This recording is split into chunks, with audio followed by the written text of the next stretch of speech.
Vamos a hacer algún recuerdo anatómico que es muy asociado con el manejo de las cirugías que pueden haber a nivel de la bolsa escrotal. Entonces aquí tenemos un recuerdo anatómico y lo que hay que tomar más en consideración es la irrigación del testículo. Nosotros vemos que el testículo es un órgano bien, probablemente por las funciones que tiene, por la utilidad que tiene para la preservación de la especie, es bien afortunado, está bien irrigado. Entonces tenemos que la irrigación principal indudablemente viene de la arteria aorta. De la arteria aorta viene una rama que viene a ser la rama testicular que viene en el paquete espermático. Entonces, esta arteria espermática es, por decir, la principal arteria que va a nutrir al testículo. Otra rama viene a ser la arteria funicular, que le llamamos, que está a nivel del cremaster, que viene de la arteria epigástrica. Entonces, por aquí debe estar. A ver. Viene a ser, esta es una arteria autónoma también, o sea que de por sí sola puede nutrir al testículo. Y la otra que viene de la vesical inferior, a ver, ¿dónde está la vesical inferior? Acá está la vesical inferior. Doctor, no se ve. ¿No se ve? Está... Ya. Entonces decíamos que la arteria principal viene de la aorta, viene con el cordón espermático, ya, o sea, viene de bien alto. Otra arteria vendría a ser la cremastérica, que es rama de la epigástrica, y la otra, la que viene de la arteria vesical inferior, que viene a ser la arteria deferencial. Entonces, son tres arterias principales: la testicular de aorta, la cremastérica de la epigástrica y de la vesical inferior, la deferencial. Entonces, esto es porque en algunas oportunidades ustedes van a ver que el cirujano, en este caso el urólogo, liga sin temor, liga la arteria principal, que es la arteria espermática o testicular que viene de la aorta, la liga. ¿Por qué? Porque tiene la certeza que las otras ramas van a suplir eficientemente la oxigenación del testículo. Eso hay que tener bien presente, ¿no? Porque a veces uno medio se desubica y dice: este doctor ya lo dejó sin testículos. Sobre todo eso lo van a ver cuando se hace la cirugía de varicocele. En la cirugía del varicocele, uno liga el paquete espermático, o sea, el que viene de la aorta, lo liga sin... Uno quiere ligar las venas, pero liga todo el paquete porque no hay problema que se ligue esa arteria, la arteria espermática o testicular, ¿no? Que viene de la aorta. Entonces eso hay que tener presente. Después acá vemos la ubicación, pues, del testículo. Generalmente el testículo debe ser pendular, o sea, debe colgar Nosotros, como estamos en zona fría, hay mucha prevalencia, mucha presentación de lo que se llama, por decir, hipoplasia escrotal.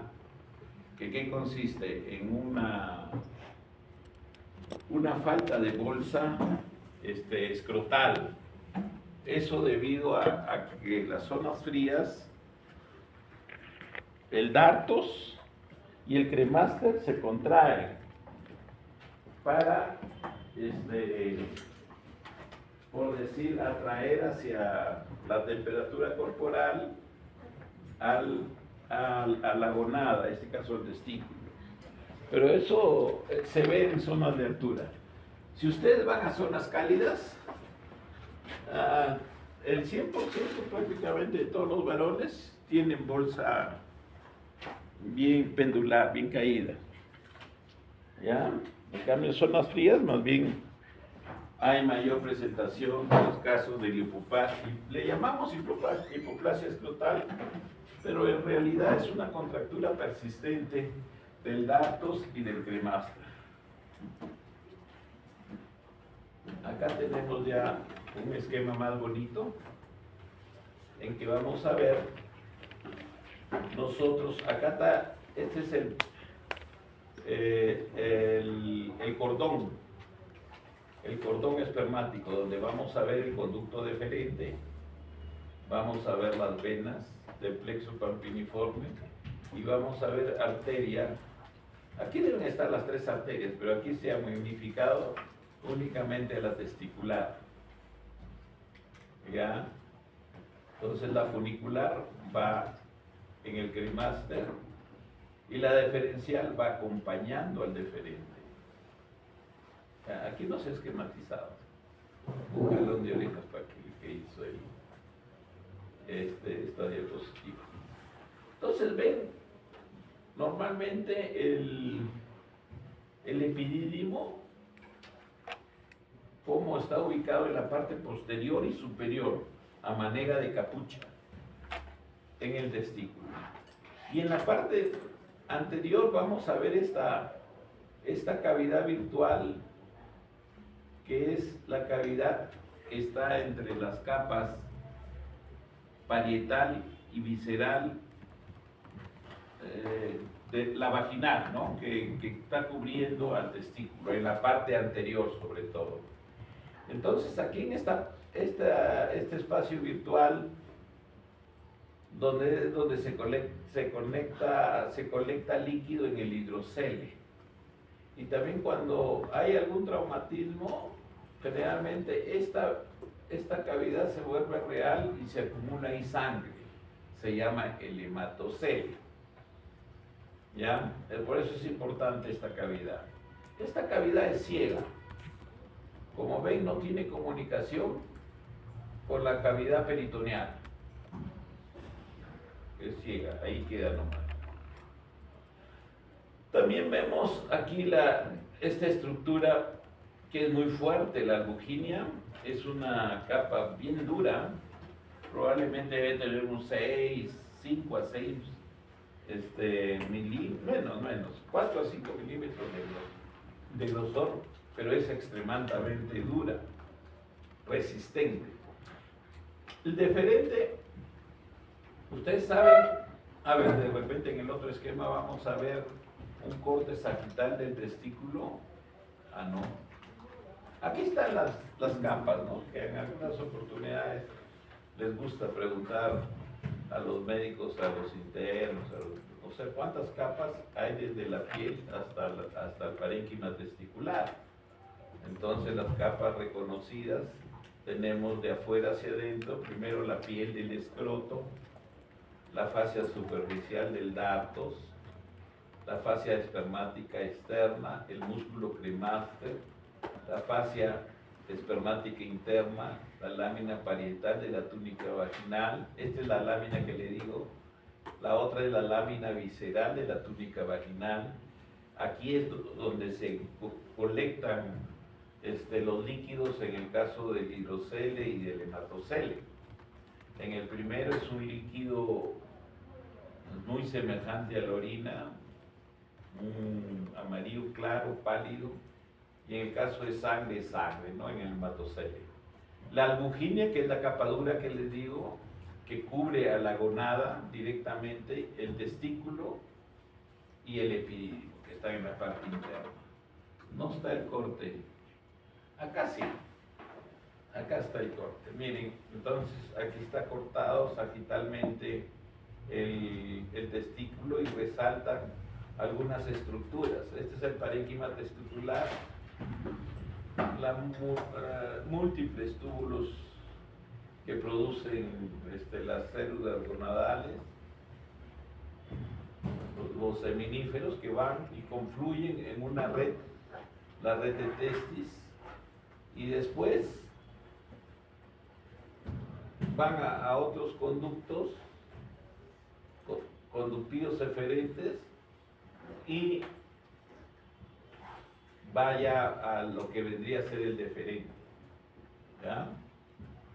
Este es el epidídimo, al epidídimo. El epidídimo vendría a ser como si fuera un conducto bien delgado que está a manera de resorte y que sirve para lograr la maduración plena del espermatozoide y después ya migrar en un conducto más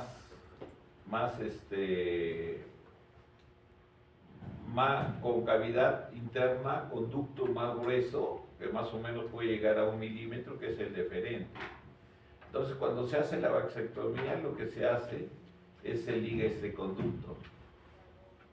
¿Ya? Si nosotros lográramos extender al deferente, o sea, si de un lado coge alguien una parte del deferente y otro jala el otro deferente, podrían ser varios kilómetros. O sea, es realmente bien largo este conducto. Este epidídimo, los conductos que están ahí están así, y tienen un calibre de 1/3 milímetro. Por eso es que nosotros no debemos hacer cirugía en hombres que no han tenido todavía descendencia. Por ejemplo, si hay un quiste de epidídimo, debemos diferir la operación hasta cuando, o por decir, ya tenga descendencia. Porque el solo hecho que yo ponga aquí un electrocauterio, si es 1/3 milímetro conducto de esto, que en el epidídimo, lo voy a cerrar y es como si le hiciera una vasectomía. Porque hay veces los muchachos se palpan y se tocan un quiste acá y dicen, en el mejor de los casos aceptan de que es un quistecito, pero siempre, sobre todo de acuerdo a su personalidad, piensan de que es algo malo, que puede ser un tumor, algo, y prácticamente ponen contra la espada y la pared al urólogo. El urólogo, que es muy consciente, le dice, no, búscate otro que te opere, yo no te voy a operar por tal y tal cosa. Pero encuentran al urólogo que lo opera y le puede producir esta secuela, ¿no? Que sería muy, sobre todo para nosotros, muy frustrante, de que por una cirugía que no tiene sentido, porque no debemos operar los quistes de epidídimo, le hayamos bloqueado este canal de migración, de transporte de los espermatozoides. ¿Ya? Después acá vemos en la forma, en color violeta, esa cavidad que le digo que es bien importante para entender las patologías que hay en el escroto, que vendrían a ser la cavidad vaginal, ¿no? La cavidad que está creada, está conformada por la vaginal visceral, que está en contacto con la gonada, y la parietal. ¿Ya? Muy bien. Entonces, eso es lo que podemos sacar del jugo de esa imagen. Acá ya es para otra cosa. Es para nosotros tener. Acá está bien graficado en puntitos, lo que es el anillo inguinal externo. Y acá tenemos el anillo inguinal interno. Entonces nosotros generalmente trabajamos esa zona cuando hay, por decir, que hacer orquiectomías inguinales. Nosotros cuando queremos, por decir, por un cáncer de testículo, lo primero que hacemos es nos vamos al anillo inguinal interno, aislamos el deferente, ya está por ahí el deferente, lo ligamos, lo cortamos y luego todo el paquete vascular nervioso lo aislamos, lo ligamos, lo cortamos y hacemos la orquiectomía. Cuando se opera cáncer de testículo, no se saca por acá el testículo, sino primero se ligan los vasos, ya, para evitar las metástasis. Entonces ligamos acá, tranquilamente después ya lo despegamos y lo sacamos al testículo con su tumor. Ese es el caso de cáncer de testículo. Cuando es de otras causas, la orquiectomía, por ejemplo, cuando queremos hacer orquiectomía para lograr un bloqueo androgénico total en el cáncer de próstata, puede ser a nivel escrotal, se hace la incisión y se diseca lo más proximal posible y cerca al anillo externo, ahí ligamos el deferente por separado con el paquete vasculonervioso. ¿Por qué el deferente nosotros preferimos ligarlo aisladamente cuando hacemos sección del cordón? Porque el deferente tiende a retraerse. Si nosotros pinzamos todo en bloque, las venas, las arterias, los nervios y el deferente, lo ligamos, el deferente hay la posibilidad que se retraiga. Y como tiene buena arteria, puede hacer un hematoma. Entonces mejor lo ligan al deferente con su arteria diferencial bien. Y todo el otro paquete también bien, ¿ya? Ese es el motivo por qué en las técnicas quirúrgicas de manejo del cordón espermático aconsejan hacerlo en forma aislada, ¿ya? No en bloque. Bien. Entonces acá tenemos una imagen en que vemos nosotros que están haciendo una ecografía, ¿no es cierto? ¿Ustedes conocen, han visto alguna vez un transductor de estas características?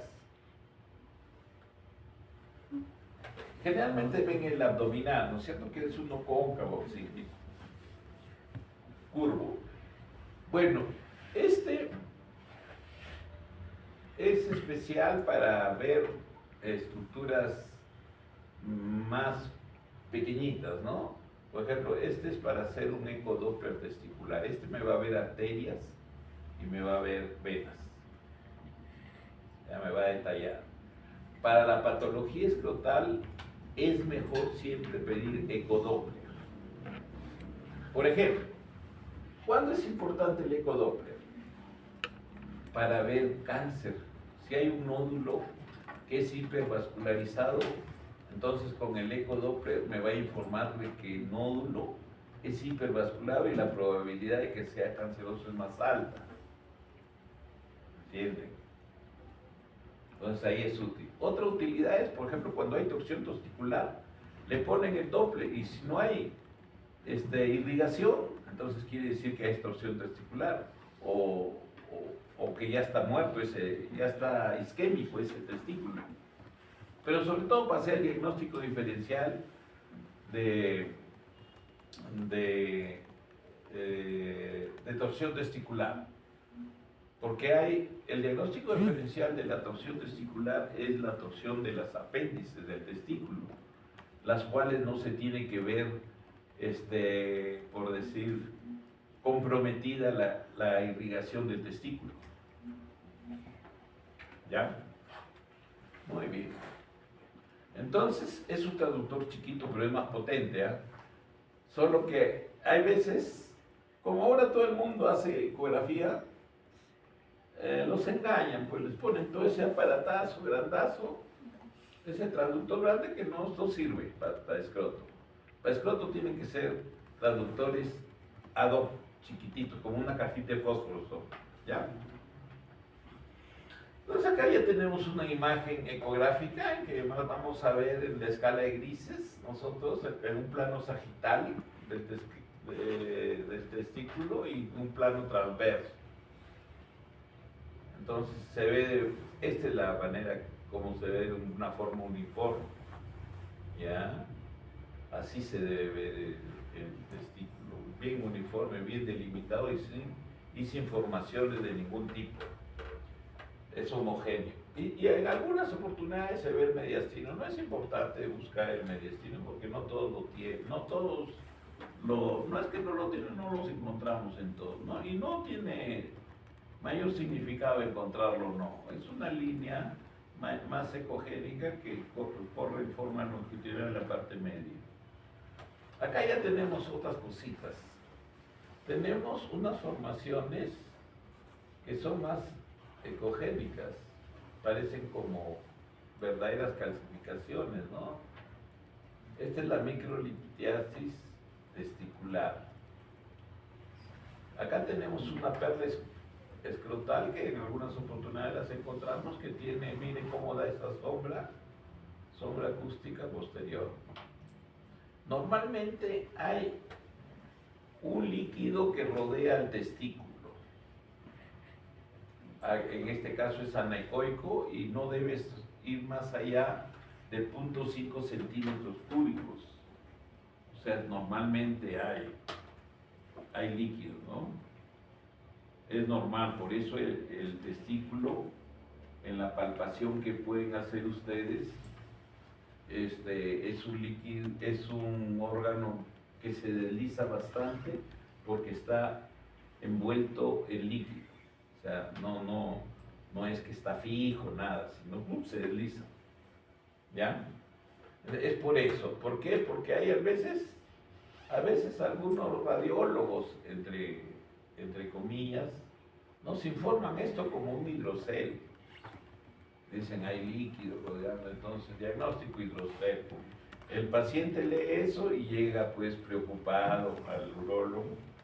Doctor, tengo hidrocel, ¿qué voy a hacer? No, es normal. ¿Ya?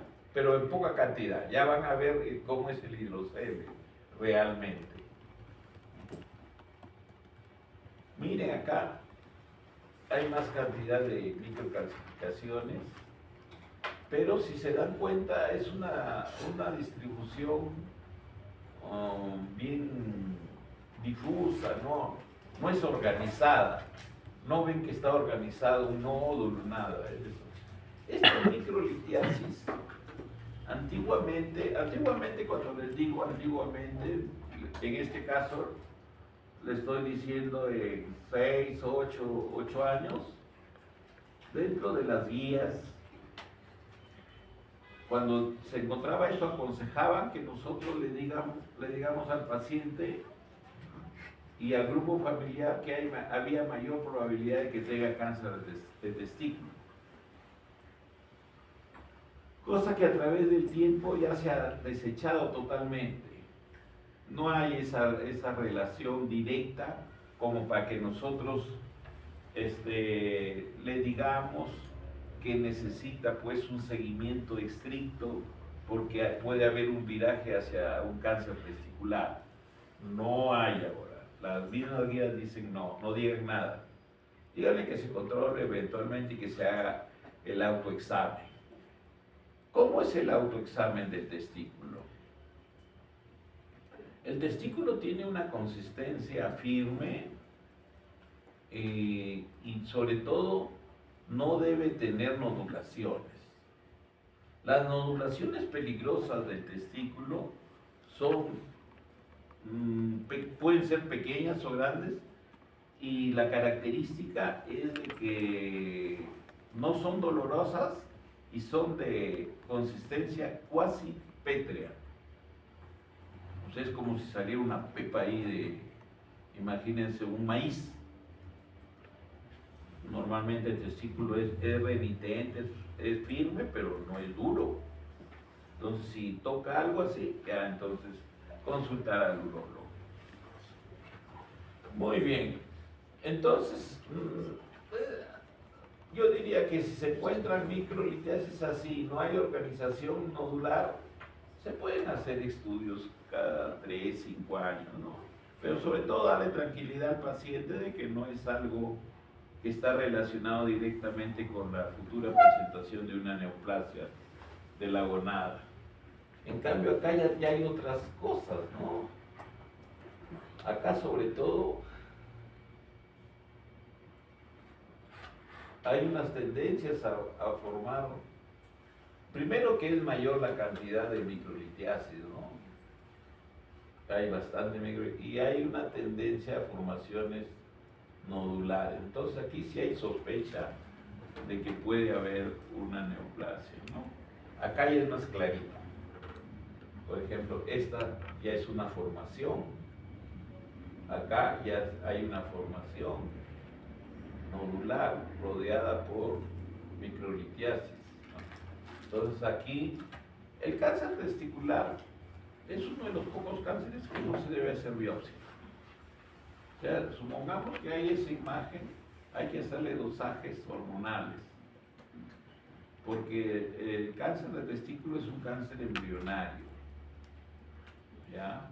O sea, no se hace biopsia punción, porque la probabilidad de reproducir metástasis es altísima, en el supuesto sea positivo la presencia de cáncer. Entonces acá tenemos una ecografía en que vemos pues al epididimo, acá está el epididimo, y también acá está el cuerpo. Son cortes especiales que da eso. Normalmente no es tan fácil, por ejemplo, dibujar todo el cuerpo, encontrar todo el cuerpo como lo he encontrado acá, ¿no? Y la cola, por supuesto, también, que ya va hacia el epidemio. Ya, estas son las afecciones que vamos a conversar ahora.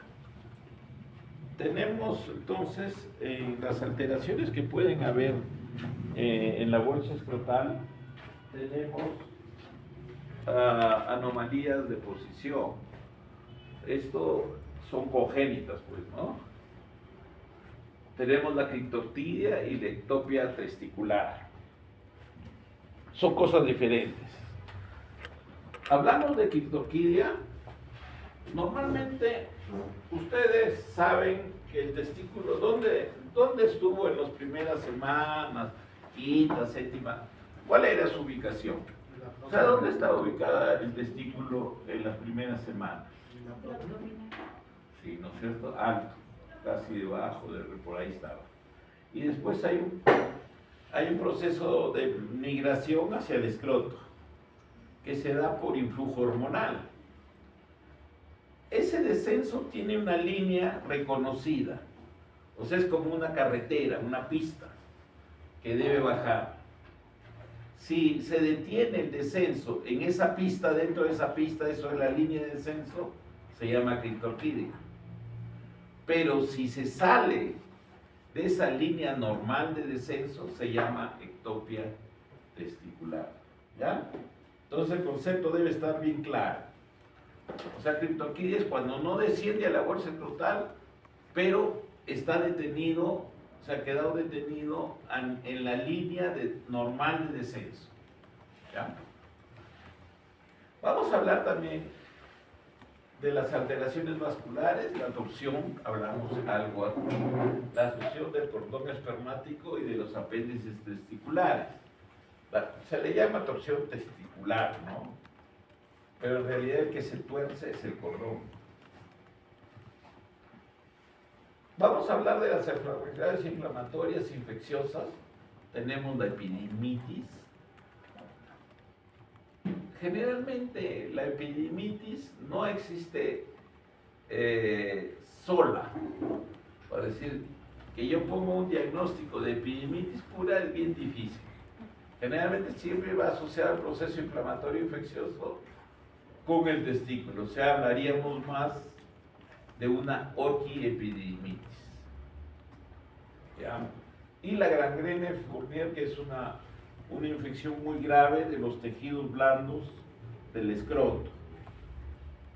Y por último, ya una alteración a nivel vascular venoso, que es el varicocele. Entonces, esas alteraciones las vamos a ventilar hoy día. Entonces, criptorquidia, la traducción de criptorquidia vendría a ser, la traducción directa, simple, sería testículo oculto o testículo escondido.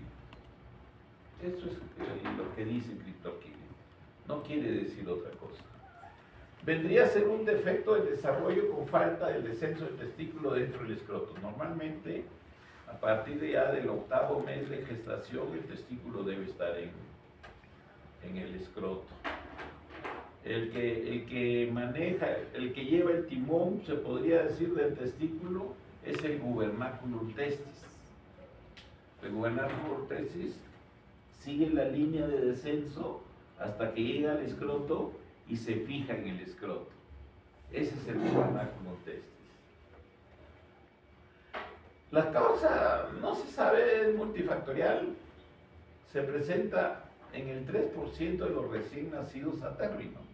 O sea, es bastante frecuente, ¿no? Y 30% en prematuros y bajo peso al nacer. Más frecuente es la presentación unilateral, porque también hay bilateral. El 70% descienden hasta los 12 meses y se queda con una tasa del 1% igual en los varones adultos. ¿Qué quiere decir esto? Cuando nacen, por decir, de 100 recién nacidos, habíamos dicho que 3 tienen criptorquidia, ¿no? De esos 3, al año, solo va a quedar uno que tiene, y ese uno ya no va a descender nunca. ¿Ya? O sea, no hay que desesperarnos y operar un niñito, por decir, a los 5 meses, 4 meses con criptorquidia. ¿Por qué? Porque hay la probabilidad que descienda. Pero si ya me pasa el año de edad, ya no me va a descender, entonces ya está la indicación quirúrgica. ¿Ya? Acá tenemos la embriología, ¿no? Para que vean más o menos cómo el teste, la línea de descenso por el gubernáculum, cómo baja, ¿no? Y se fija a nivel del escroto. Esa es la línea normal de descenso. Ese es el criptorquidia. Acá tenemos ya clínicamente una criptorquidia que ven los testículos, hay un abultamiento en la parte superior y ahí se han quedado los testículos, miren, no han descendido. Y la bolsa escrotal está aplanada, más bien, no se ve bulto, el bulto se ve arriba. Entonces esto sería una criptorquidia bilateral, ¿no? Acá tenemos otras imágenes en que ven cómo se examina. Generalmente la forma de examinar acá es un poquito ortodoxa, pero la mejor manera de examinar el escroto es con el dedo índice en forma transversal, discurrir todo el canal y llegar hasta esta zona escrotal alta, con el índice así, y palpar, ¿no? Acá lo he hecho con el pulpejo de los dedos, ¿no? También se puede hacer, pero es mejor con el índice de forma transversa, bajar hasta la zona escrotal alta y palpar el testículo. La idea es hacer migrar con el dedo índice, en este caso con el pulpejo de los dedos, hacer migrar el testículo que está en forma, por decir, no fija, en la zona inguino-escrotal, ¿no? Entonces acá se ve aparentemente solo un testículo descendido en el lado izquierdo, el lado derecho está aplanado y no se ve abultamiento, de repente está más alto. Acá igualmente se ve abultamiento en la bolsa escrotal en el lado izquierdo. Acá tenemos otra criptorquidia. Este niñito es un poquito obeso y no se ve testículos, no se ve bolsa. Esa es una hipoplasia escrotal. Esto, hay pastillas para hacer esto, pero nunca se hace en niños. Las cirugías reconstructivas nunca se hacen en niñitos, estas estéticas se hacen cuando ya son grandecitos. Ya la criptorquidia, según su localización, puede ser intraabdominal, o sea que no ha descendido nada. Puede ser intrainguinal, o sea que está en el canal inguinal. Extrainguinal, cuando ya salió por el anillo inguinal externo hacia la dirección de la bolsa escrotal, del escroto. Puede ser suprapúbico e infrapúbico, ¿no? De acuerdo a su relación con el pubis. Ectópico es más frecuente en el oblicuo mayor y fascia de escarpa. Este ectópico es el que está fuera de la línea de descenso, ¿no? Por eso está en otro lado. Hay veces hay a nivel del perineo, puede haber, o si no, hacia el otro lado. Desciende por un lado y se va al otro lado, hacia el contralateral. Ahí tenemos una imagen de los testículos intraabdominales. Ya se ha quedado, no ha descendido. Acá tenemos también una vista que muestra pues de que no hay testículo, hay como una agenesia. Hay conductos deferentes, hay vasos, pero no hay testículos. ¿Ya? Porque debe verse bien organizado el cordón espermático que sale por el anillo interno. Complicaciones. ¿Qué complicaciones trae la criptorquidia? La principal es la infertilidad. O sea, mayor porcentaje de hombres infértiles tienen el antecedente de criptorquidia. Así se haya curado, se le haya hecho la reparación quirúrgica, está vigente la probabilidad de que tenga infertilidad. O sea, a toditos los niñitos que se operan de criptorquidia hay que aconsejarles que empiecen a hacerse sus espermatogramas ya cuando son más hombrecitos, ¿no? A partir de 16, 18 años, para ver si ha sido afectado el testículo. El otro gran problema es el cáncer. Hay riesgo relativo de 40 veces mayor aquel niño que ha tenido criptorquidia. El tipo histológico más frecuente es el seminoma, es el más frecuente. La mayor frecuencia de torsión del cordón espermático. La criptorquidia, como está alto, no llegó a fijarse el gubernáculo en el escroto, entonces son testículos que se movilizan y tienen la mayor probabilidad de tener torsión. Y la atrofia testicular también, ¿por qué? Porque el testículo en los mamíferos, la gran mayoría de los mamíferos, incluso en las aves, necesita una temperatura más fría que el cuerpo. Nuestro cuerpo, ¿cuántos grados tiene? 37. Entonces necesita 35.5 para que haya una producción de espermatozoides normal. Cualquier alteración de la temperatura, por ejemplo, que el testículo esté mucho tiempo a 37 grados, le va a alterar esa capacidad de formación células germinales buenas, normales, espermatozoides normales. Entonces, y llevan a la atrofia, ¿no? Si está mucho tiempo expuesto a otras temperaturas que no son las óptimas, se empieza a achicar la gonada, ¿ya? Acá tenemos una ecografía en que se ve pues un testículo así que está ubicado en el canal inguinal y se le ve, ¿no?, un poco aplanado. Normalmente el testículo es ovoideo, así. Acá un poco ya probablemente con inicios ya de problemas atróficos. Entonces el tratamiento de la criptorquidia debe ser lo más precoz posible.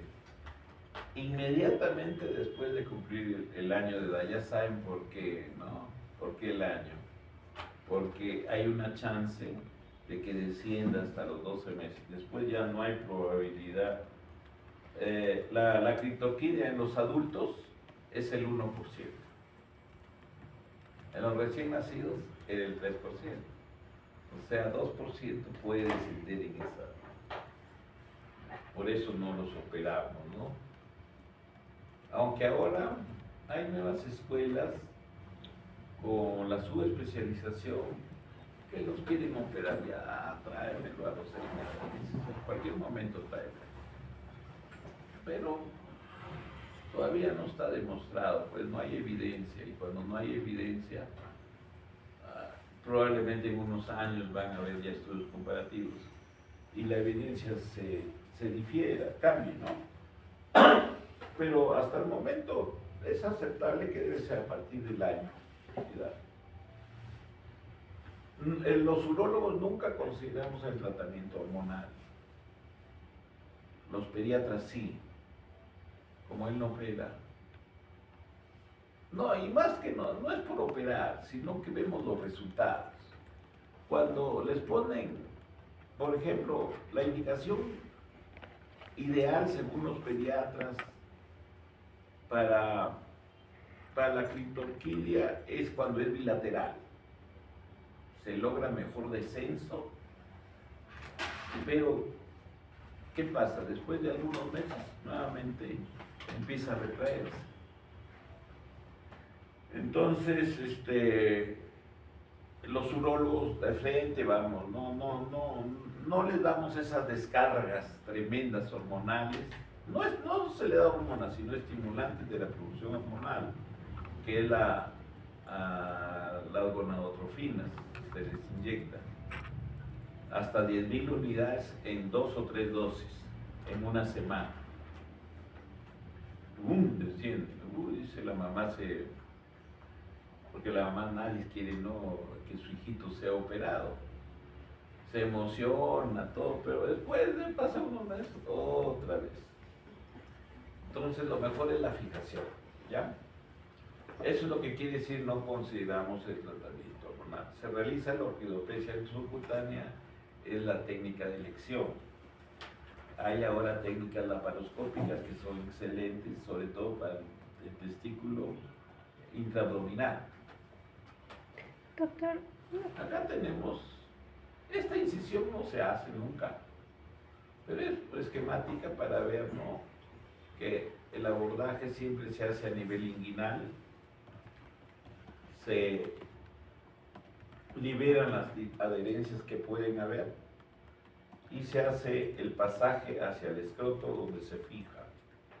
La zona donde se debe fijar es en el septum medio escrotal, generalmente con una sutura de reabsorción lenta, como puede ser el ácido poliglicólico. ¿Ya? Entonces, ese esquema nomás, ¿no? Acá tenemos igualmente, se ha hecho la incisión bien grande, son gigantes estas incisiones. En realidad son más chiquitas, son de 12 milímetros que hacemos. Se va en busca del testículo, se le libera y se hace el pasaje. Nosotros le llamamos tunelización. Con el dedo meñique, acá supongamos que la incisión esté acá, está liberado el testículo. Con el dedo meñique se ingresa, porque es el dedo más chiquito, ¿no?, de la mano, se ingresa hacia el escroto y se abre el camino, y después se hace una pequeña incisión en el escroto y se jala el testículo y se fija. Esa es la técnica quirúrgica. Otra patología que es una patología que suelen llamarnos en las noches, en la madrugada, y hay veces es por gusto, porque no es torsión, es una emergencia.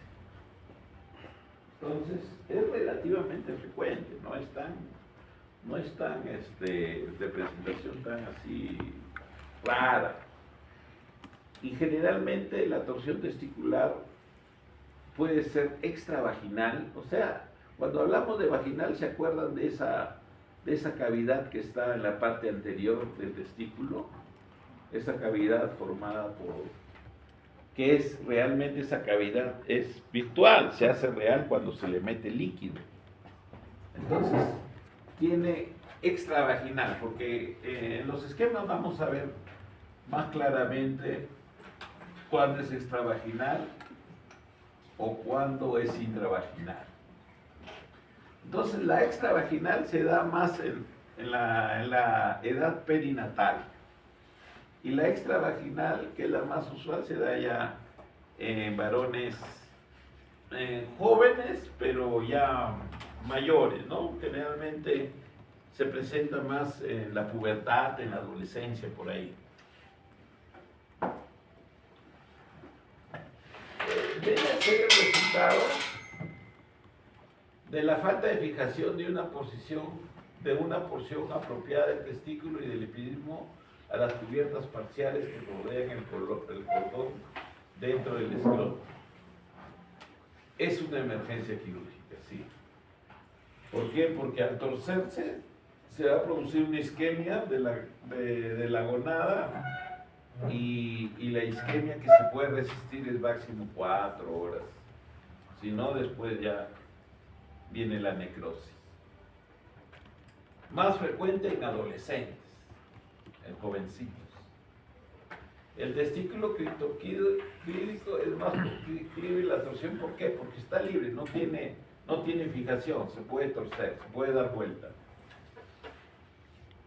Acá tenemos un esquemita bien didáctico en que vemos nosotros que aquí cuando hay una anomalía en la fijación, permite la torsión de los vasos. O sea, puede ser que el testículo esté en el escroto, pero no está fijo con el gubernáculo. O sea, a veces se le sube.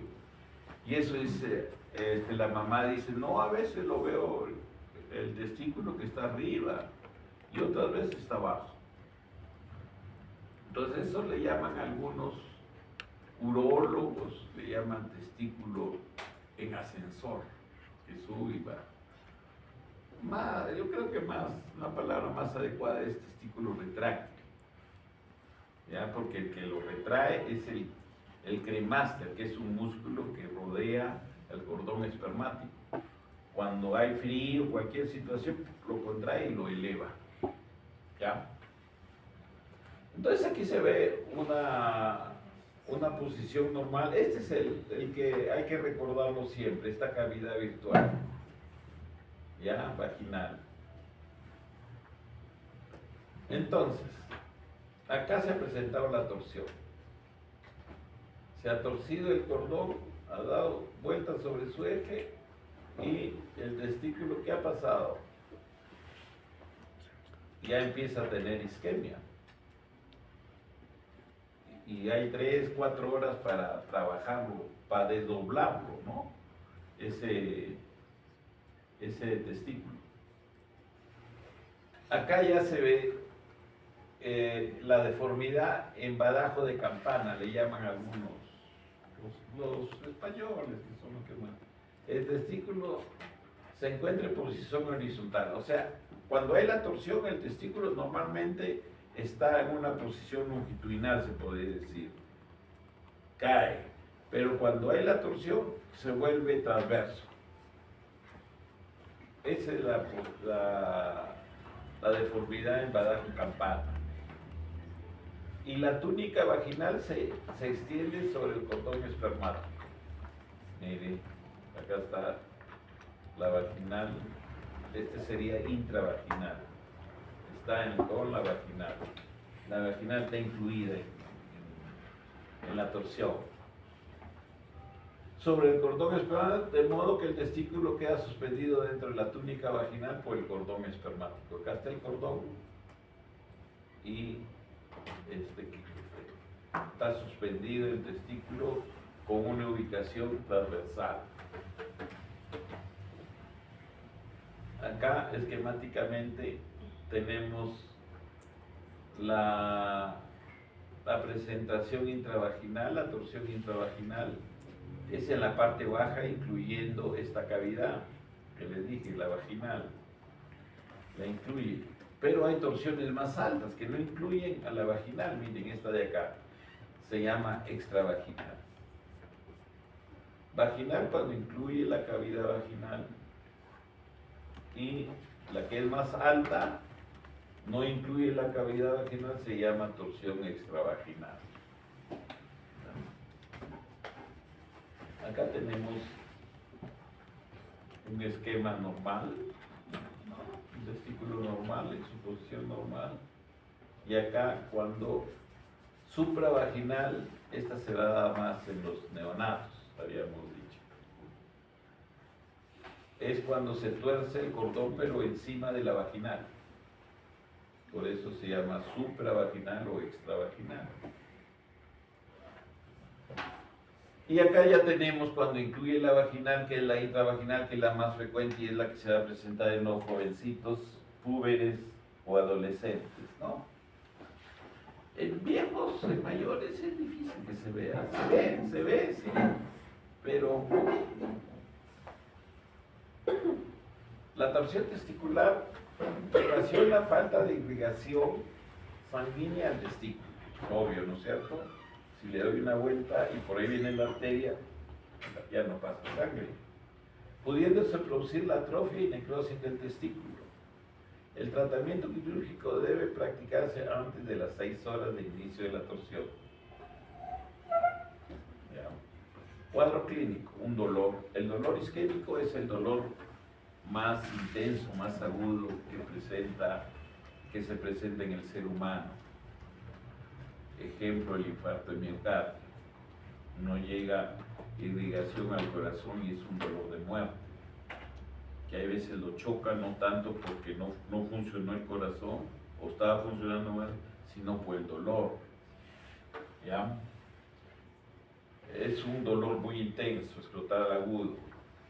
La tumefacción escrotal, o sea, se hincha la bolsa, el hemiescroto comprometido se edematiza y se hincha, con signos de frobosis, ¿no? El inicio es brusco. 50% de casos ocurren durante el sueño, generalmente en la madrugada, a partir de las 12, 1 de la mañana, se acostó normal el adolescente o el jovencito y en forma brusca se levanta con el dolor. Y un dolor muy intenso, ¿no? Esa es la característica, es lo típico. Puede haber náuseas y vómitos, hiperpirexia, o sea, puede haber febrícula, 37.5, 37.8. El testículo está más elevado y en posición transversa. Ese es un signo, de Gouverneur. Él lo escribió y nosotros en el examen clínico, lo primero que vemos si el testículo está ubicado transversalmente, vendría a ser signo de Gouverneur positivo. Positivo para diagnóstico de torsión testicular. Al elevar el testículo, nosotros en el examen clínico, si el testículo está medio contraído, está medio transversal y elevado, nosotros lo elevamos más hacia el anillo interno, hacia la sínfisis púbica, y puede ser de que aumente más el dolor con esa suspensión, con esa elevación que hacemos manual. Entonces eso viene a ser un signo de PREN, quien lo describió, positivo, que se presenta en la torsión testicular. Hay otras patologías en que uno le comprime y medio que le alivia un poquito, no le exacerba el dolor. Ese sería PREN, signo de PREN negativo. Por decir eso se puede ver en la torsión de las apéndices testiculares o en las orquipedimitis. Porque cuando hay compromiso vascular, al levantar le duele más. acá tenemos factores asociados a la torsión testicular. Hay unos factores anatómicos, obvio que tiene que haber ausencia del ligamento testicular, del gubernáculo, ausencia del mesorgio posterior, falta de ligamentos escrotales. También hay laterales ligamentos que fijan, hay ausencia de los mismos. Y un pedículo vascular en el polo superior, o sea, una variante, ¿no? Factores desencadenantes: contracción cremastérica, el frío hace que se contraiga el cremaster, el susto también, por eso dicen, uy, se me fue por bata, es porque efectivamente sucede eso, ¿no? Se elevan con el susto. El ejercicio físico, el coito también, ¿no? El coito, se elevan los testículos hacia el cuerpo. La tos, la erección nocturna, 50% de las torsiones se presentan en la noche. La defecación también puede ser un factor desencadenante. La criptorquídea y su tratamiento con monotrofina coriónica humana, testículos retráctiles, traumatismos. Acá tenemos un flujo arterial disminuido en la torsión testicular. O sea, no, esto con el Doppler indudablemente. El Doppler ve que no hay irrigación sanguínea. Entonces, el diagnóstico preciso de torsión testicular con imágenes es el ecodoppler, en que nos va a informar que hay ausencia de flujo arterial. Miren, este es probablemente, si es un no neonato, sino en etapa lactante, generalmente las torsiones habíamos dicho que son supravaginales, ¿no es cierto? Entonces esta probablemente es una supravaginal. Miren el gran edema y los signos de frogosis del escroto, ¿no? Este es un signo. A ver, vamos a ver. ¿Ustedes cómo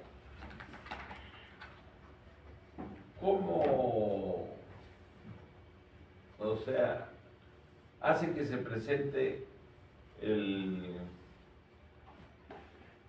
lo que nos dice acá, el reflejo cremasteriano? O sea, ¿cómo lo buscan? Como nunca lo han buscado en neurología. Ya, bueno, le estimula la parte interna del muslo. En este lado no, pues. Acá le estimula, puede ser con los neurólogos, tienen unas cositas, si no, le pasan un lapicito o con un guante el dedito en esta zona, aquí. Y debe haber reflejo cremasteriano, es que se eleve el testículo. Eso es normal. Pero ¿qué pasa acá? Pues acá vas a buscar reflejo cremasteriano y ¿qué va a haber? Pues no se ve nada. O sea, por eso, en la evaluación clínica, es que no todas las torsiones testiculares son tan aparatosas. Así acá se veía algo demasiado comprometido, muy grosero. Otras veces es menos, o sobre todo cuando recién está empezando, o sea, viene rápido al especialista, es mucho menos, ¿no? Entonces, le buscas el reflejo cremasteriano y si no hay elevación del testículo, entonces la probabilidad, o de hecho es una torsión testicular. O sea, hay ausencia de reflejo cremasteriano, ese es el cuadro clínico. El diagnóstico. Lo que habíamos dicho antes, el ecodoppler para visualizar ausencia de irrigación gonadal, o sea, radial. La centellografía testicular, donde se va a observar una hipocaptación del radio transador. O sea, es difícil tener este equipamiento, ¿no? O sea, es más fácil el diagnóstico con ecodoppler. Tratamiento, aquí sí la exploración quirúrgica. La detorsión siempre se debe intentar, sobre todo es un urólogo y cuando el edema no es tan grosero, entonces se puede intentar siempre la detorsión. Para nosotros intentar la detorsión tenemos que saber para dónde gira el testículo. Normalmente gira para adentro, o sea, el derecho, acá está mi paciente, el derecho gira para adentro y el izquierdo gira también para adentro. O sea, la detorsión la hago a la inversa, pues. Si es el lado derecho y me ha girado para acá, yo tuerzo para el otro lado. Y acá, si me ha torcido para acá, lo detuerzo para el otro lado. Entonces hay que saber de que la torsión es hacia la parte interna. Para hacerla al revés, la detorsión. Hay que intentarla porque le ahorrarías una... Y después le haces un ecodoppler y si hay flujo, ya no lo operas, pues. O lo citas para el día, otro día hacerle la fijación nomás. Fijar. La orquidopexia es la fijación. Como les dije, se fija en el septum. Hay un septum interescrotal que es más o menos duro. Se fija cogiendo toda la gonada, atravesando la gonada con esa parte de ese septum. Generalmente con Vicryl, con material, tiene que ser necesariamente material reabsorbible de tiempo de larga reabsorción, por decir el Vicryl. Para los jovencitos puede ser un Vicryl 3.0, se puede hacer. Y la fijación del esta es una parte importante también, que viene en los exámenes que les hacen en el ENAM. Una parte del tratamiento es la fijación del testículo contralateral. ¿Por qué? Porque estadísticamente se sabe de que si hay una torsión testicular en un lado, la probabilidad es bien alta de que el otro también tenga torsión. Imagínense que este paciente llega después de 6, 8 horas, se le entra a operar, se le hace se saca el testículo, se hace la extrusión, pero ya está muerto, está isquémico, ya no recupera su irrigación. Entonces tiene que hacerle la orquiectomía a ese paciente, sacar ese testículo. Y al otro tienes que hacerle la fijación, porque el otro le queda un solo testículo y el otro es bien probable que también tenga torsión. Hay veces esto uno le trata de explicar a los familiares y dice, no, por ahí no más. Entonces hay que consignar, no se consulta al grupo familiar y no desea la fijación del contralateral. ¿Por qué? Porque entre los protocolos está de que se debe hacer la fijación contralateral. ¿Ya? Ahí tenemos una torsión testicular, una isquemita. El cordón espermático está torcido. Parece que esta torsión es supravaginal. Y hay isquemia, solo para que se entienda mejor lo han hecho este gráfico. Se ha torcido todo el cordón y se produce isquemia del testículo. Acá, torsión testiculares también, miren.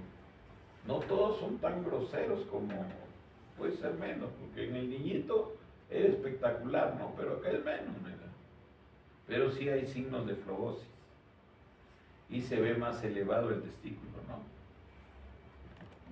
Normalmente que el testículo debe estar más abajo en un varoncito ya adolescente o adulto. ¿Qué testículo es más bajo? ¿O están al mismo nivel? Estadísticamente, más descendido es el izquierdo. ¿Ya? Entonces aquí va contra lo que debe ser, mira. En lugar de estar más descendido, está más elevado. Y miren acá, ¿qué color es este? Ya negro, ya no hay circulación. Aquí hay que sacarlo, pues, mala suerte. Normalmente cuando hacemos la exploración no es escrotal, es inguinal.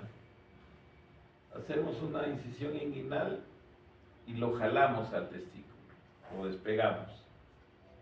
El escroto lo acompaña al testículo, hay que tener cuidado de no hacerle hueco al escroto. Lo empujamos, pero generalmente son testículos que no tienen gubernáculo, no están pegados al escroto, están altos. Son testículos medio criptorquídicos. Entonces, o retráctiles. Hacemos la incisión, sacamos por arriba, por la zona inguinal, sacamos al testículo y le damos una chance. Le hacemos la distorsión ya visual, ahí se ve clarito, ¿no? Cómo está torcido. Le hacemos la detorsión y esperamos 5 minutos poniéndole compresas tibias. Pedimos gas, agua caliente y para le ponemos solución salina y lo dejamos y después abrimos. Si recupera el color rosado, entonces se lo dejamos y lo fijamos, lo bajamos. Pero si lo encontramos, aquí ya no hay que ni poner compresa, ya está muerto. Se lo sacamos nomás, ¿no? Y de acá tenemos una imagen macroscópica de la torsión testicular, o sea, está muerto ya. Se ha hecho la orquiectomía. Acá tenemos un recién nacido, entonces probablemente esta es una torsión supravaginal. Ahí se ha hecho la cirugía, se ha sacado vía inguinal el testículo y se está viendo la chance a ver si se... Yo creo que no va a recuperar ese estado necrótico, hay que sacárselo ya. Pero hay que darle una chance 5 a 7 minutos.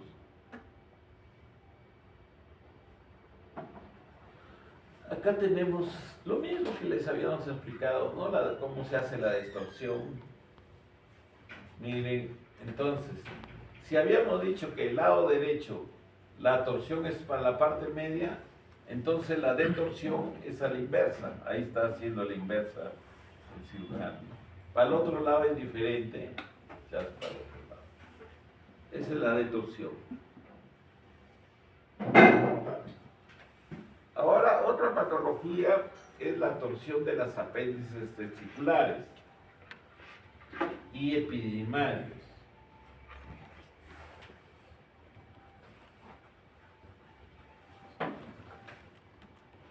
Los apéndices testiculares son restos del conducto de Müller. Esto también les preguntan siempre. No sé por qué les gusta preguntar estas cosas, que no son tan importantes. Los apéndices testiculares son restos de los conductos de Müller. Y los del epididimo son remanentes del conducto de Wolff. Eso está bien establecido. Cuadro clínico de la torsión de las apéndices testiculares: dolor de inicio brusco. Es igual que el anterior, ¿no es cierto? Que la torsión testicular. Más frecuente en personas jóvenes, es igual. Hasta ahora va todo igual que la torsión. Dolor localizado en el polo superior del testículo. Esto es bien, pues, jalado de los pelos. Te duele el testículo y ¿qué vas a decir? Me duele la parte de arribita nomás. Te duele todo. Entonces, pero debería ser teóricamente así, que más duele el polo superior. Reflejo que es cremasteriano presente, en el otro era ausente, ¿se acuerdan? Acá es presente. O sea, le estimula la parte interna del muslo y se contrae, se eleva el testículo. Ese es reflejo cremasteriano presente. Es común encontrar un punto azulado por debajo de la piel escrotal. O sea, el apéndice es chiquita, generalmente son de 5 a 7 milímetros. Se tuerce y se pone, pues, necrótica, se pone azulado, negra, que correspondía al apéndice infartado. Esto se ve en escrotos blancos, pues, pero nuestra raza es oscura. ¿Qué vamos a ver el punto azulado? No se ve. no vemos. Pero de repente es un turista, un niñito que ha venido a ver Machu Picchu y es blanco, se puede ver el punto azulado. Mira, ahí están las apéndices. Esta es la más frecuente es esta, apéndice testicular. Después le sigue el apéndice del epidídimo, mire, tiene apéndice. Después vienen los vasos aberrantes de Haller, que están en la cola del epidídimo. Y tenemos acá el órgano de Giraldez que está en el deferente. Esas son las apéndices. Ya las más frecuentes son indudablemente la testicular o de Morgani, también se le llama, y la del epidídimo, apéndice del epidídimo. Acá lo mismo, tenemos apéndice testicular o hidrati de Morgani, resto embrionario del conducto de Müller, normalmente adherido al polo superior del testículo en la albuquimia.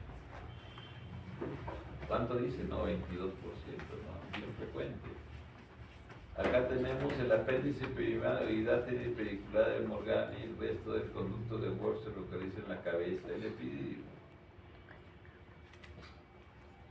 Paradídimo u órgano de Giraldez derivado de la parte inferior del conducto de Wolf. Se sitúa en el cordón espermático.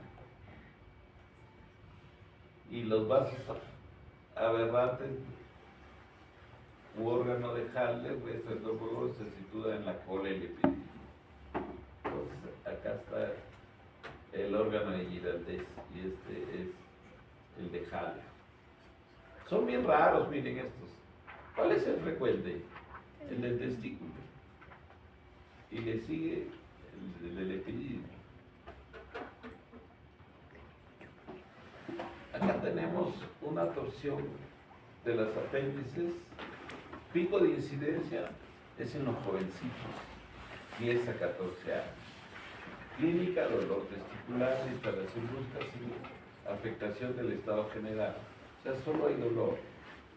En fases iniciales es posible palpar el apéndice torsionado por transiluminación, un nódulo azulado o gota azul. Como le digo, esto es difícil.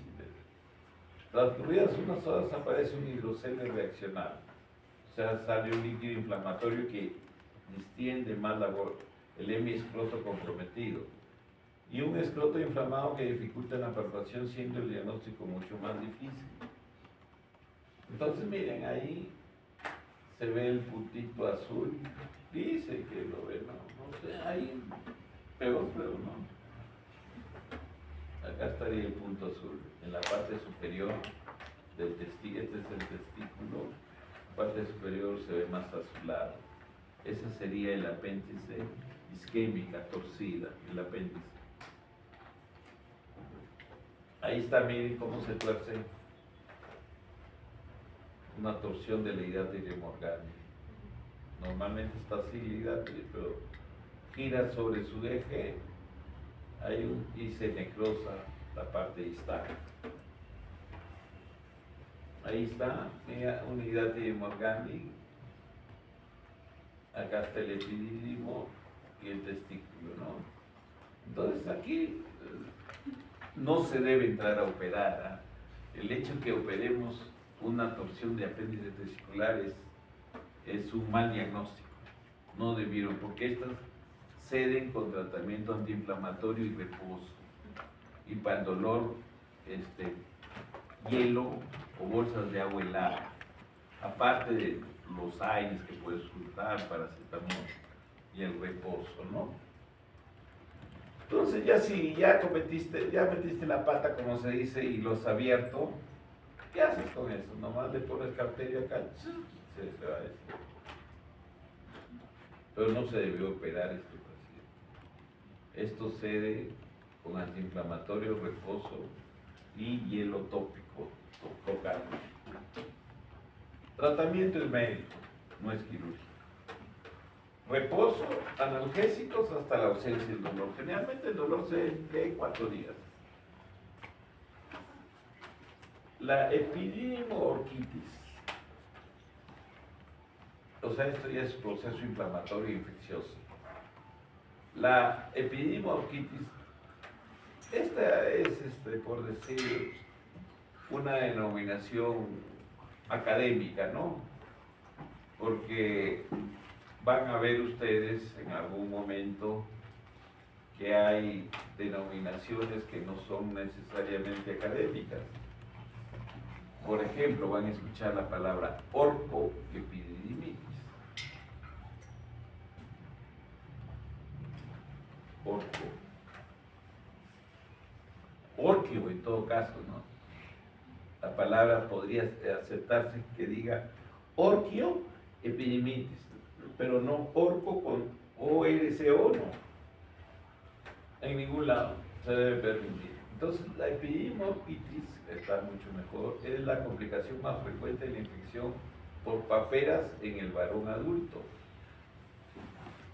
Se caracteriza frecuentemente por la aparición repentina de fiebre y dolor testicular intenso acompañado de hinchazón y eritema del escroto.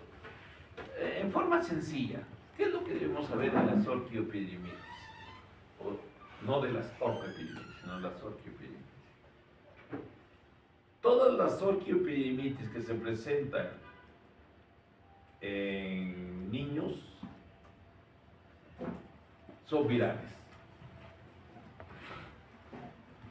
Y las que se presentan ya no tan niñitos, en mayores, por decir 16, 18 años, hasta los 40, 45, son generalmente bacterianas con ingreso por la uretra,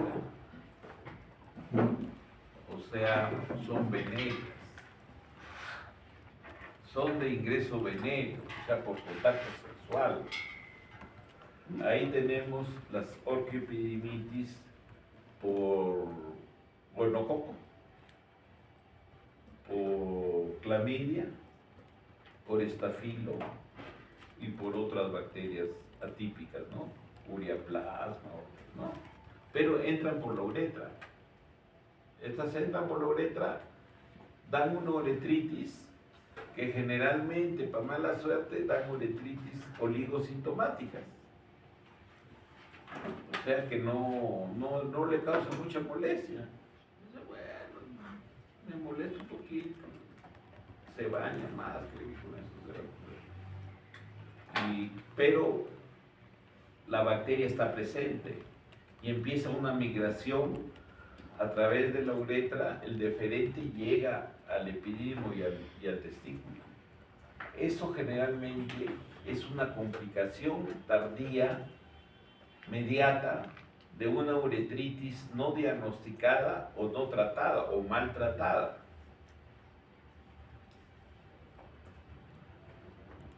¿Ya? Y desgraciadamente, estas orquiopididimitis de ingreso venéreo son la primera causa de infertilidad en el varón. Se produce infertilidad. Acá tenemos, este es otro, este es terrible. Esa imagen, espero que nunca la vean. Es la gangrena Fournier. Es la fascitis necrotizante del perineo. Gangrena Fournier puede afectar el escroto. Hay veces generalmente se inicia por el escroto. Se inicia con un dolor intenso, da fiebre y puede propagarse rápidamente y generalmente evoluciona en una sepsis en un plazo rápido. Entonces lo que hay que hacer cuando nosotros vemos, y al examen clínico podemos por estas zonas circundantes, podemos sentir crepitación. O sea, en la ecografía también van a ver aire. ¿Por qué? Porque son anaerobios los que producen esto. No es una sola bacteria, son múltiples bacterias anaeróbicas que producen esta infección, que desgraciadamente es muy agresiva y puede tener éxitos letales. puede matar estas matas. Actualmente, con todos los adelantos que hay en terapéutica antibiótica, con todo lo que tenemos avances en el manejo de la sepsis, un 20-30% necesariamente va a la mortalidad, haciendo un buen manejo del caso. El manejo básicamente es sacar en sala de operaciones todo el tejido necrótico y buscar zonas expansivas. O sea, no solo sacar esta parte negra, sino ampliar y empezar a buscar por las aponeurosis circundantes y sacar todo lo que veo medio raro, le cambio el color para hacer así. Y hay que hacerlo en sala porque duele, pues todavía el paciente no está en sepsis, tiene sensibilidad y si antes lo hacíamos, ese es realmente un sentimiento de culpa que tenemos nosotros. Como a este paciente no lo quieren aceptar en sala, antes era peor, veían eso, sabían que es gangrena esto, decían, y teníamos que hacerlo nosotros ahí en su cama. Infiltrábamos, es verdad, pero no lográbamos hacer una limpieza, una limpieza avanzada de todos los tejidos necróticos. Sacábamos lo que podíamos, porque el paciente, a pesar que infiltraba, se quejaba. Ahora no.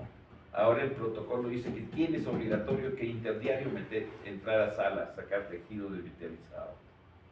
Y tienen que aceptar a los anestesiólogos, porque si no, ¿no quieres? Ponlo ahí, pues.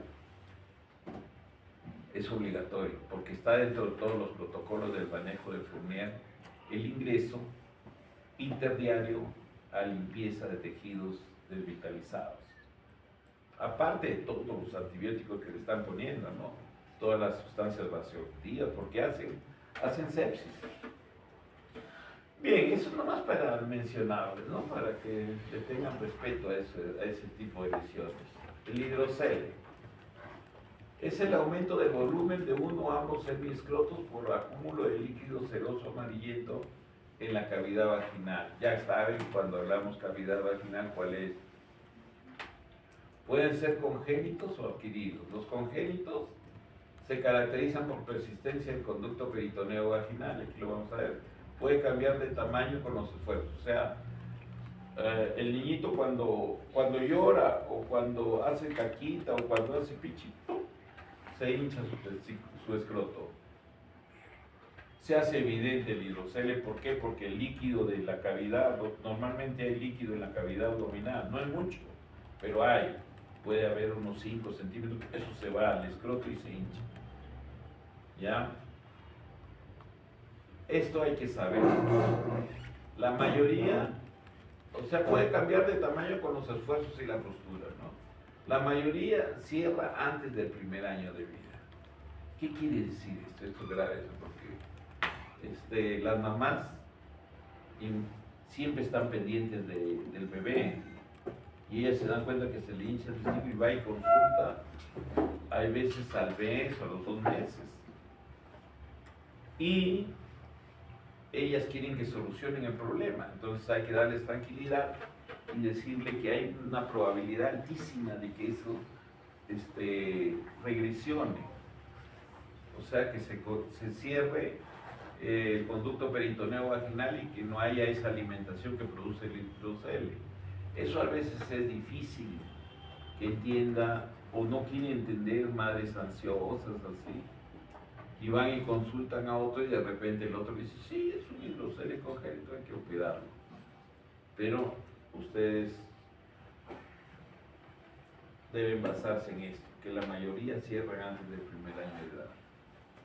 Entonces, ¿qué quiere decir eso? Que nunca hay que operar a un niñito antes del año, no hay que ser malos. ¿Ya? Y además porque eso está en protocolos también. Ahora todos nos guiamos por guías de práctica clínica. Y todo esto está escrito, esto no está. Si tú operas uno, te pueden demandar. Y así le haya quedado bien el niño, te demandan por qué lo operó antes del año. ¿Dónde está su guía? ¿Con qué seguido usted? ¿ya? Pero hay gente que lo hace. No hace poco, pero hace un tiempito llegó un pacientito y lo perdí y después llegó ya, sí, me lo operó, usted no lo quiso operar. Los adquiridos pueden ser secundarios a traumatismo local. Estos son los orquiepididimitis, neoplasia testicular o idiopáticos. Estos últimos son los más frecuentes, los idiopáticos. Idiopático es cuando no sabemos cuál es la causa. Eso ya saben que esa palabrita incluye la ignorancia del médico, ¿no? Entonces, idiopático. Miren aquí en este esquema. Esta es la cavidad peritoneal. Habíamos dicho que hay líquido, ¿no es cierto? Pero no es mucho. Este es el conducto peritoneo vaginal, pero aquí este proceso vaginal se cerró. Normalmente se debe cerrar hasta abajo, hasta al inicio de la cavidad vaginal. Solo que acá la cavidad vaginal se ha llenado de líquido y acá hubo cierre de este conducto peritoneo vaginal. Entonces, este es el hidrocele del adulto.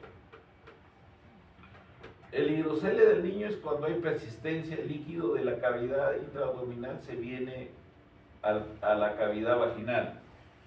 Ese es el hidrocele del niño. Pero el hidrocele del adulto es cuando no se cerró totalmente este conducto peritoneo vaginal y empezó a haber acúmulo de líquido en la cavidad vaginal. ¿Ya? Entonces, normalmente para que haya acúmulo, como es idiopático no sabemos cuál es la causa, ¿no? Pero se le relaciona con microtraumatismos. Y efectivamente, más se ve en aquellos que han tenido en su vida microtraumatismos a nivel escrotal, testicular. Por decir, los que cabalgan, han cabalgado desde creo que en las zonas así rurales, cabalgan desde los 12, 14 años. Entonces ellos tendrían mayor probabilidad. También los que hacen motocross o los que hacen ciclismo de competencia o de montaña, están 8 horas ahí subiendo. Entonces ellos hay inflamación en la zona escrotal y podrían ser más proclives a tener el hidrocele del adulto. Entonces acá para que vean, miren, normal está acá. ¿Cuál es el conducto peritoneo vaginal? Es este de acá, no es el azul. Como río no es. Es este de acá. Este es el conducto marroncito. Este es el conducto peritoneo vaginal. Ese normalmente se debe cerrar y queda como un ligamento. ¿Qué pasa? ¿Dónde está el niño? Acá está en el niño. Este conductito que acá está como una cordita marroncita por ahí, ¿no? Acá no cerró y es una comunicación anómala entre la cavidad abdominal y la cavidad vaginal. Este es el hidrocele del niño. Y en el adulto es cuando se ha cerrado el conducto peritoneo vaginal, pero acá hay persistencia de un poquito de este conducto. Puede suceder esto. Y aquí se forma, aquí hay una persistencia parcial. Esto no se opera generalmente porque no da síntomas de esto. Son hallazgos. ¿Ya? Pero vamos a ver cuándo es en el adulto. No comunicante, acá estamos, miren. Normal es que este proceso vaginal se cierra, ¿no? No hay comunicación entre cavidad abdominal y cavidad vaginal. En el hidrocele del adulto no comunicante, el proceso vaginal se cerró, pero hay un acúmulo de líquido en el proceso de la cavidad vaginal. Este es el hidrocele idiopático del adulto. ¿Ya? Y en el niño, pues ya es la persistencia, ya es más fácil acá se ve la persistencia del conducto peritoneo vaginal o proceso vaginal abierto. Aquí tenemos el hidrocele del adulto.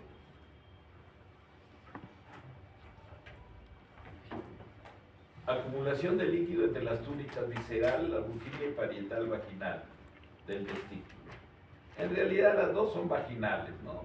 Vaginal visceral, que sería la que está en contacto con la albuginia, y la otra que es la parietal, ¿no? Entonces ahí está el acúmulo anómalo de líquido.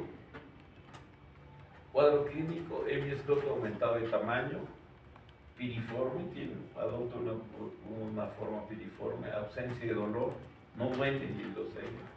El testículo está desplazado hacia abajo y es difícil paparlo. Es una de las características. Está a tensión el escroto y no puedes palpar el testículo, es decir, aquí está el testículo. No se puede. El diagnóstico es clínico, o sea, no es necesario hacer ecografía. El diagnóstico es clínico y lo que sí hay que tener es una linterna potente para hacerle transiluminación, la cual debe ser positiva.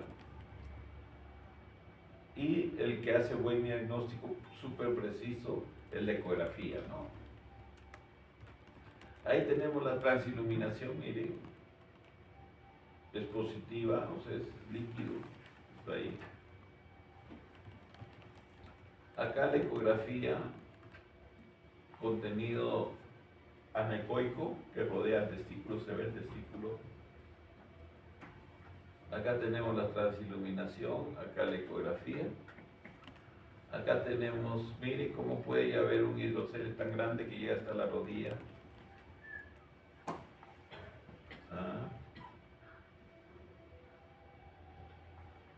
Acá un hidrocele del adulto, hidrocele, acá parece hidrocele bilateral, hidrocele bilaterales.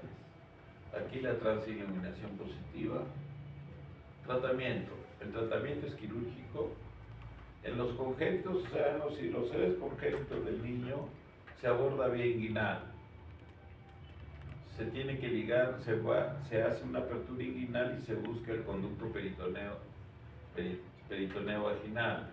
Es fácil detectarlo el conducto porque nosotros le apretamos la barriguita al niño y se dilata, se forma como un fideo y después dejan de apretar y el fideito se seca. Vuelve a empujar, se activa. Y secan ese conducto y lo ligan y es toda la cirugía. En cambio, el hidrocele del adulto, el abordaje es escrotal. Hay que hacer una incisión transversa en el hemiscroto comprometido y se realiza la resección. O sea, la túnica vaginal tienes que resecarla porque si no va a seguir produciendo líquido inflamatorio. Para que haya acúmulo de líquido tiene que haber un desbalance entre la producción y la reabsorción. ¿Ya? Si se produce mucho y se reabsorbe poco, se acumula el hidrocele. Entonces que tú de alguna manera tienes que esa membrana resecarla, la vaginal, para que no haya nuevamente acúmulo. Porque si tú nomás, supongamos, esto se ha visto antiguamente en las zonas rurales, el técnico lo que hacía del centro de salud, le vaciaba con una aguja. Aparte del riesgo de meter infección, está contraindicado, de meter infección, entonces no se atacaba cuál es la fisiopatología del mal. Y a los 2 días estaba lleno otra vez. Entonces, esa no es la solución quirúrgica. La solución quirúrgica definitiva es quirúrgica y es la resección de la vaginal exuberante que está de más y con una eversión para que no haya formación de colección. Y aquí van a ver, con eversión de la vaginal. Eversión quiere decir que ya no hay posibilidad de que haya un continente. ¿Por qué? Porque le he resecado y le he ligado por atrás. No hay como se acumule líquido. Acá tenemos, así sale el líquido, parece orina, amarillo claro. Esa es la vaginal. Esta es la operación en el niño es biinguinal, en el adulto es escrotal. Así escrotal. Aquí ahí está la bolsa del hidrocele, se reseca. Y aquí estos puntos rojitos, se recorta el exceso de la vaginal y se vierte, se liga para atrás. Mire, se vierte. Esa es la técnica quirúrgica del hidrocele.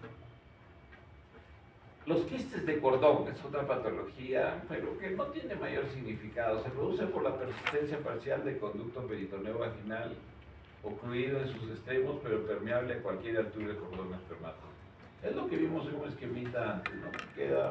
Persiste una parte del cordón y a veces el paciente, sobre todo aquellos que son muy, se autoexaminan bastante y notan que se les hincha un poquito. Entonces hay que darle tranquilidad y preferible no operarlos.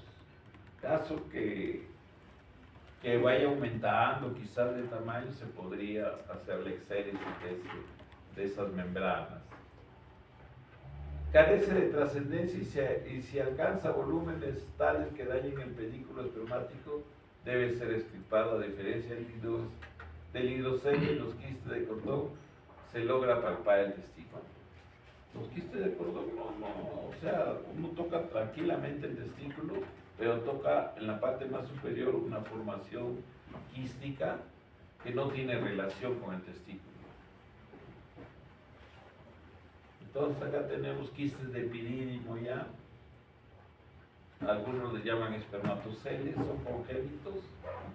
El espermatocele, quistes de retención en la cabeza del epidídimo o de un tubo aberrante en la red de testes. Estos, si es joven, no tiene descendencia o no tiene descendencia, de repente es mayorcito. Ahora ya prefieren casarse más mayorcitos, ya sabemos la estadística. Las parejas prefieren casarse más de 30 años. Antes se casaban más jóvenes. Entonces, si es un jovencito o no tan jovencito de 30 años y no tiene hijos todavía, preferible no tocarlo, no touch. Hasta que tenga rápido y tenga sus mellizos allá. Si quiere, se lo sacamos. No tocarlo. Acá el tratamiento es un apéndice. Un apéndice del testículo se le cauteriza. Es fácil sacar esos testículos, pero desgraciadamente le estoy haciendo como una vasectomía de ese lado. Acá están los quistes de epidídimo. El varicocele, ya para terminar, estamos en la recta final, como se dice. La recta final. Sí. Es un síndrome caracterizado por la dilatación y elongación de las venas del cordón espermático y clínicamente por la inversión de la corriente sanguínea. Entonces aquí hay que entender, es que lo que le doy es muy compacto, pero hay que entender cada cosita. Inversión. Normalmente la sangre venosa del escroto debe ir hacia arriba o hacia abajo. Tiene que subir, ¿no es cierto?, a la renal en el lado izquierdo. Pero cuando hay inversión, ¿qué quiere decir? Que en lugar de irse a la renal, de la renal me lleva sangre al plexo papiliforme, a las venas testiculares, y las dilata. Eso quiere decir por la inversión de la corriente sanguínea, ¿ya? Debería ser de la corriente sanguínea venosa. La patología venosa testicular es una de las causas más frecuentes de subfertilidad masculina, por eso es importante. De 10 hombres infértiles, 4 tienen varicocele. La patología venosa testicular es una de las causas más frecuentes. Se presenta en 14% de los hombres sanos. Una incidencia alta, mayor incidencia en hombres infértiles, por supuesto. Se asocia con anomalías de la calidad seminal y de la histología testicular en 20 a 50% de los pacientes. O sea, estos pacientes, nosotros supongamos que llega un paciente a la consulta con varicocele. El motivo de llegar a la consulta con varicocele es por dolor o por deformidad. O sea, él nota que está descolgado, su hemiescroto izquierdo está más descolgado y no le parece bien, ¿no? Porque él se toca como un tumor. Y otros es por dolor y también, sobre todo los médicos que se cargan de la fertilidad, nos mandan a los urólogos por problemas de infertilidad. Ellos son los que nos mandan a los espermatólogos. Entonces, vienen ya con su espermatograma en que hay una oligoteratospermia, o sea, están bajos, son inmóviles, hay pocos y están mal hechos. Esa es la palabra, esa oligoteratospermia. La palabra más larga, creo, del castellano. Oligoteratospermia. Bien, entonces, viene por esos causales, ¿no? La que mejor resultado da, cuando vienen por dolor y varicocele, la cirugía, que es el tratamiento, por decir, terminal de este padecimiento, hay veces falla. Le operas el varicocele y regresa a los 3 meses, me sigue doliendo. Hay veces, ya pues, le dan analgésicos más potentes, le dan todo, regresa, le sigue doliendo. Le empieza a hacer tratamiento de infiltración, de anestésicos, de antiinflamatorios, al nervio. Llegas a decorticar el nervio y llega a los tantos meses, me sigue doliendo el testículo. Esas son las orquialgias idiopáticas, que no saben por qué les duele tanto el testículo, pero se asocian inicialmente con varicocele. Y en cambio, los buenos resultados quirúrgicos se dan para problemas de fertilidad. Si tenía, por decir, ¿no?, un número. ¿Cuánto es lo normal de espermatozoides por centímetro cúbico? ¿Alguien sabe? ¿Cuántos millones o miles? Ya pongámosles que son 40 millones. Viene un paciente con 10 millones, ese no puede fecundar a nadie, pues con 10 millones está fijo.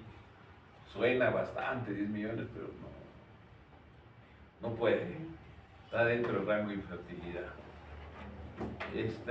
A ese lo opero y buenos resultados da. Le hago después de 3, 6 meses un control y lo que estaba en 10 de repente está en 20, 25.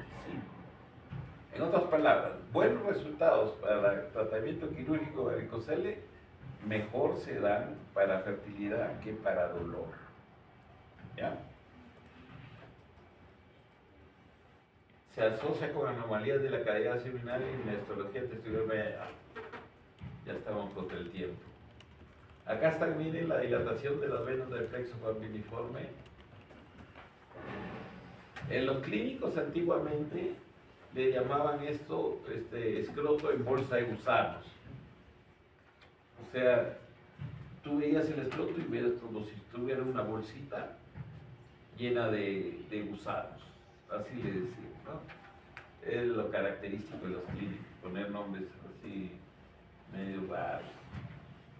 Aquí se ve la bolsa de gusanos, no las venas dilatadas. Ya. Este sí es importante.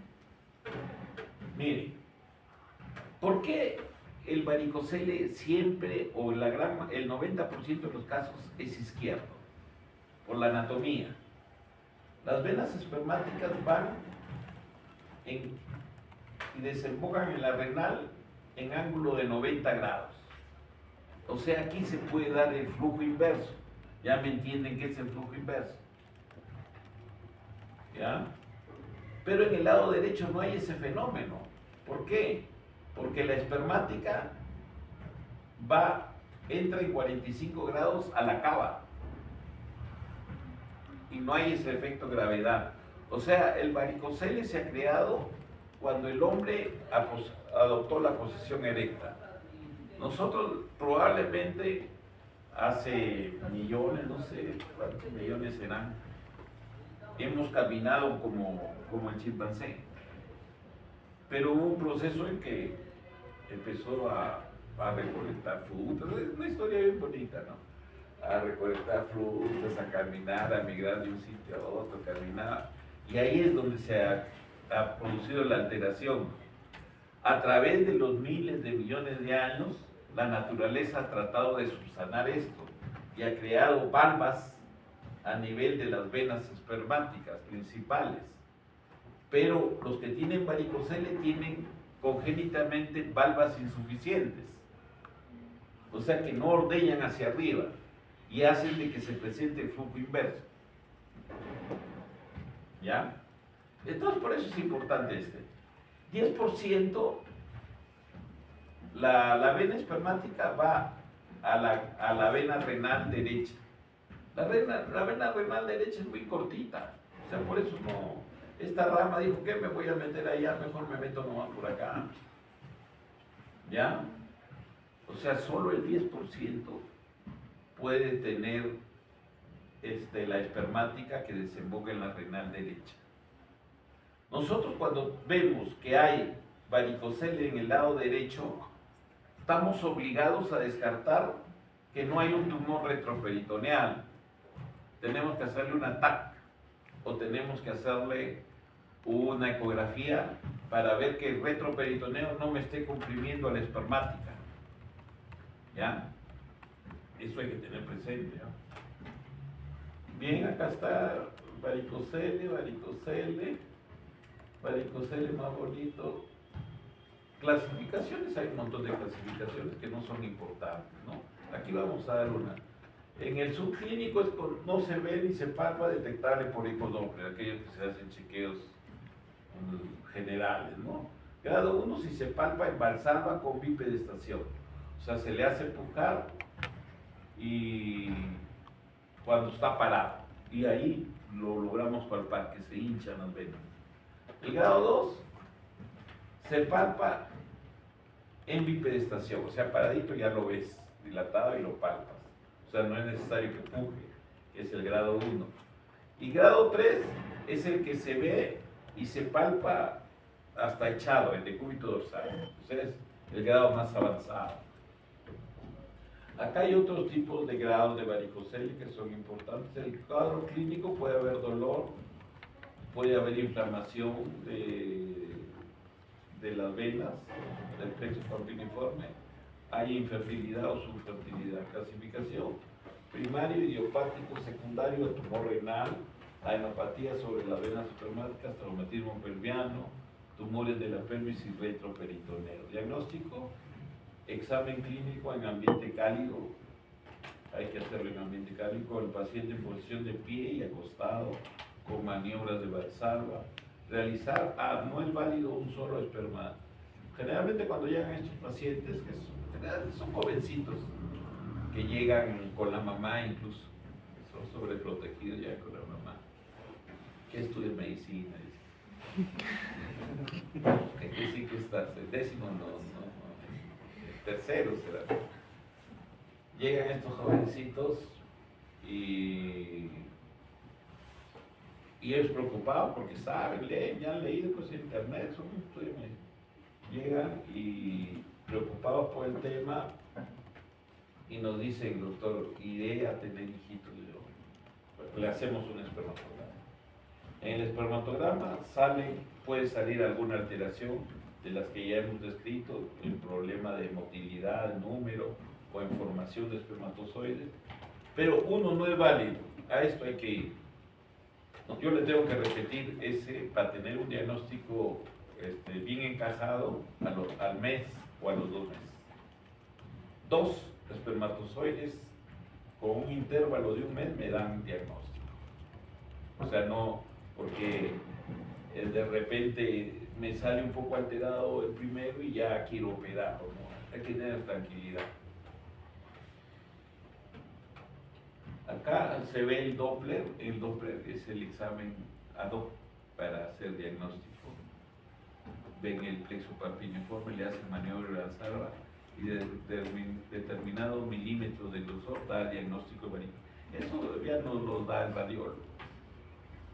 Tratamiento, los síntomas iniciales y leves será el tratamiento médico con analgésicos, antiinflamatorios, no esteroideos o vasculares, los mismos que se usan para varices. En cuadros sintomáticos severos, o si hay deseo de procrear, la conducta a seguir es la corrección quirúrgica de varicocele.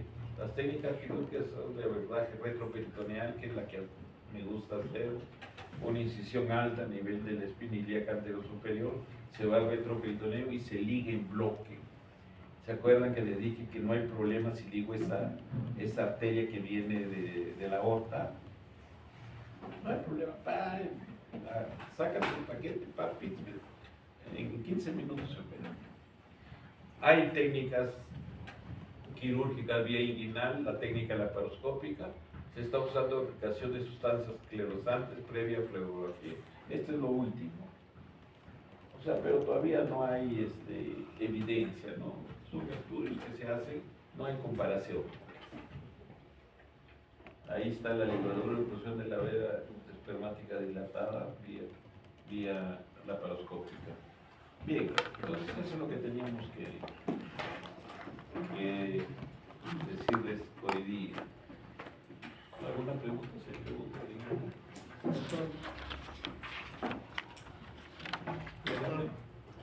Cuando mencionaba el hidrocele, decía que se colecciona líquido en la cavidad virtual de la túnica vaginal.